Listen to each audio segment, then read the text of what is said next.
the first video, I showed you how to build the eye section of these little ghosts that we have here. And the second one, I show you how we could build that body that we animate later. And then in this video, I'm going to show you the last part of this episode, which is adding the final sort of like eye or third eye animation, which makes the whole thing loop back into the beginning here where we have that screen and the eyes that open again. Okay, so it's a simple process, so I'm gonna try to not keep you for too long in here. Now in this case, what we want to do is, this is 120, so that will be like 5 seconds I think total. So in this case, we can start our animation here at around 90 or 95. So what we're gonna do is we're gonna start here at 95. The first thing we need to do is we're gonna add a background here, and in this background we can actually just copy the color of our ghost. And then we're gonna add an ellipse here, and we're gonna make it really small. Now, since we have our ghost that's bouncing, if we connect these ellipses here after this transform node, we're gonna have to create that bouncing animation. Now, in this case, that's why merge nodes are so useful, because you can always add some before or after something else if you don't want it to affect. Now, in this case, we wanna add it before, so that anything that we do and create in this section, which is that third eye, will actually animate and also bounce at the same rate with the ghost. Now, if we have these two selected, you'll see how that little thing is moving too. If we had these after, let me just show you so that you can understand this better. If we have these after, we will see that the ghost moves and that little ellipse or circle here, it doesn't move. That's why we have it at the beginning. Let me get rid of that, and we're gonna do this. Now here, we don't really see a difference with our ellipse here because it's the same color, but what we're gonna do, we can see it here, is we're gonna put it right here where we want it to be in our forehead. And then we're gonna create a second background node that is gonna be connected to this one. Now the whole screen is gonna turn black because it's gonna take the color of this background, which is taking the foreground in this merge node.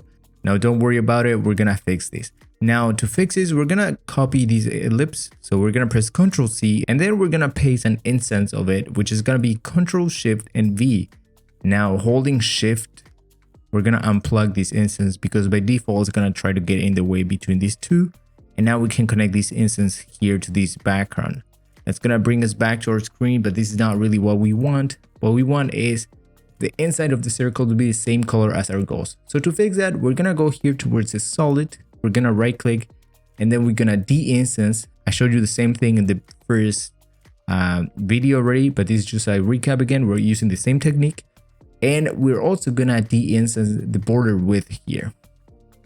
After that, we can turn off the solid, and we can increase the border width by holding Ctrl a little bit, so that it's a little bit thicker, not too thick, but it's up to you actually, however you want it to be. Now we have that there. Now, if we animate the width of these or the height, it's gonna change at the same time. Okay.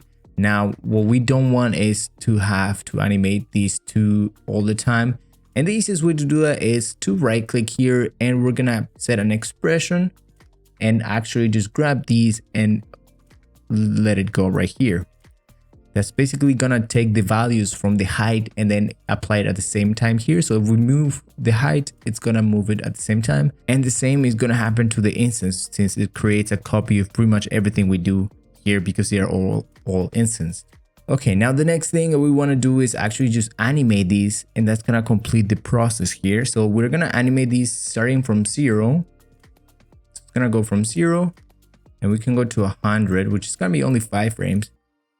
And holding Ctrl, we can actually adjust and are able to sort of control a little bit better how big the circle gets. If you don't, sometimes it will just go too much and it's harder to control. Okay, so I made it actually sort of bounce. So after 100 here, what we're gonna do is go a couple of frames again. I'm gonna make it a little bit smaller. You see I didn't hold Ctrl there, so it went a little bit too crazy. Now don't look at this green circle here because it's taking into account the height, but since it's connected, we don't have to worry about it.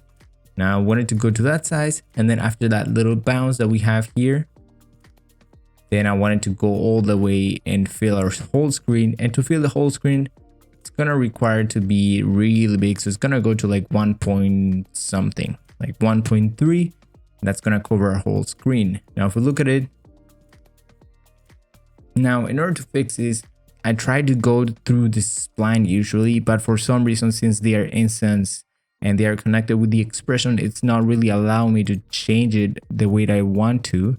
It stays by default there. So what we're gonna do is we're gonna try to do it in the keyframe section here. So if we move these here, now after we did that, what we can do is go to the spline tool and select both of these points, and then we can press Ctrl A and press F. Now ignore why the width height shows these like that. Not sure why it's doing that, but I think it has to do something with the expression being connected, but don't worry about it, it's no big deal. With this whole thing selected, what we can do is press T, and then we're gonna change the easy in and out of these, so it's a little bit more sort of like punchy in that sense. Now if we look at that, then that we have our animation ready. Now one cool thing that just came to mind, like right now we are done, but I just wanted to add one little extra thing that just came to mind here while I'm recording. So what we're gonna do is we're gonna add Control and Spacebar, and we're gonna add a glow effect here to our little ghost, and that's gonna show up like that, and the glow is gonna animate at the same time, just show up, so don't worry about that. Now it's sort of like a little black thing right here. Now here in the glow you can actually change the different style of it to like have different effects, I guess. And in this case, I think barlet is what we want, or box. It's really up to you. You can play around with these. Now, if you play with the blending, it's gonna actually just show, sort of like mix it even more. And you can also do merge under, so then the solid or the inside part of our object is not gonna be affected by our glow. Or if you do threshold, it's gonna sort of like try to take out the edges of it, sort of like that. In this case, we can do merge under, and now we can play around with the colors here to change the color of our glow. Add a little bit of blue here. It's really up to you, like that it looks like it's shining a little bit. And you can actually play with the alpha scale. If you take it all the way up, it's gonna just look black, and if you bring it down, it's gonna increase sort of the luminance or brightness of it. Okay, so now we have that little sort of glow that shows up at the same time, but it doesn't look that great yet.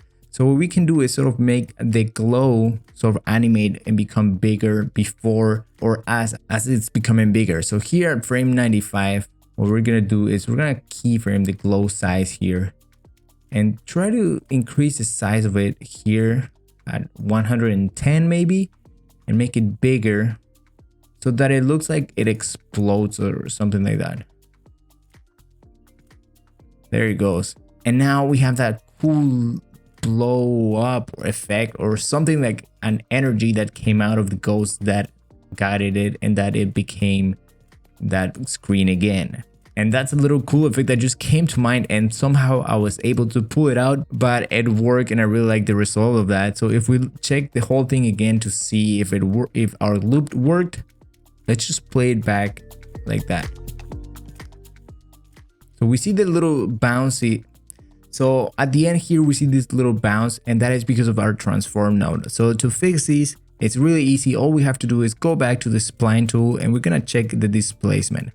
The reason we see it bounce is because of the loop that we have. So if we don't want it to bounce, we can actually just stop the loop right here at 114. The screen is already pretty much filled up by then. And here we can actually select all of these.